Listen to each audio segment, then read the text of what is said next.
Hello, my name is Carney. So you read the title, I'm going to assume you did anyway. This video will be an analysis on a new Brea video that goes into tracking and hunting. So in my previous video, I did a deep dive on AI hunting, as well as came up with a few ideas of my own that could influence hunting actual players. Alright, so enough chattering, let's go over the video itself. The video opens on a horse herd grazing on grass. The text below stating, "Large groups of herbivores leave a mark on the landscape as they travel and leave behind eaten vegetation, scent trails and dung."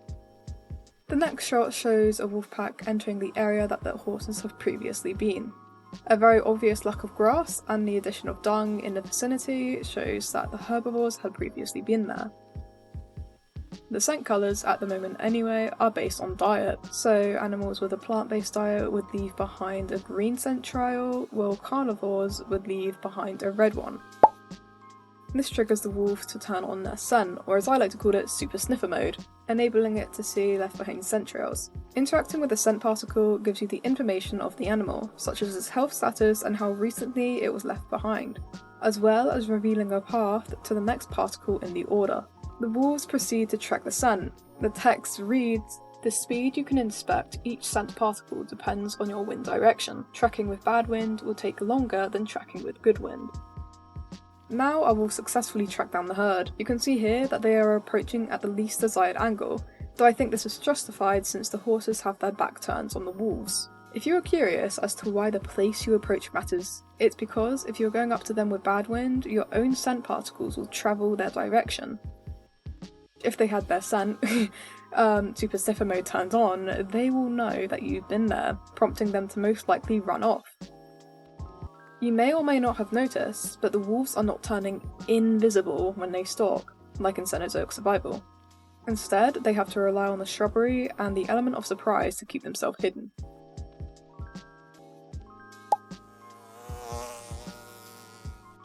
The text explains, "The outcome of a hunt is influenced by how stealthy your approach is.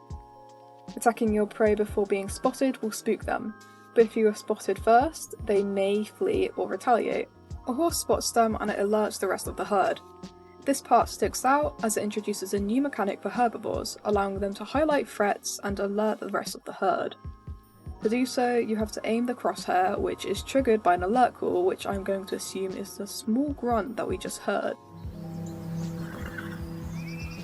Once you highlight the predator with the crosshair, the rest of the herd will become wary of the predator's existence.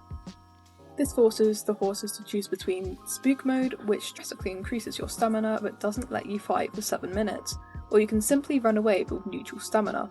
It seems although the majority of the herd chose to flee, spook mode, considering there is an exclamation mark above most of them which could indicate spook mode.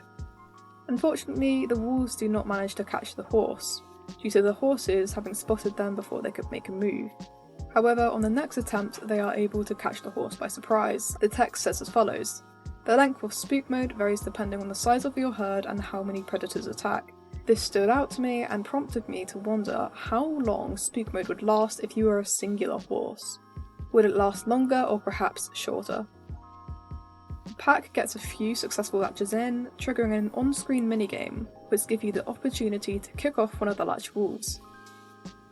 The horse does eventually run out of stamina and the wolves catch up to it, turning it into a meal. Rest in peace horse, you will be remembered. This video, made by the one and only Lively, was a great insight on hunting and I would definitely recommend watching it for yourself if you haven't already. If you aren't watching this video and you are instead taking a listen, I would also recommend re-watching it as I did point out a few details that you may have missed. That's all for today's video. Are you looking forward to Brea? Please feel free to comment your thoughts on the newly introduced hunting and tracking mechanics. I'd love to see what you all think. Have a lovely day or night and I will see you all in my next video, or community Discord link in bio. Stay safe.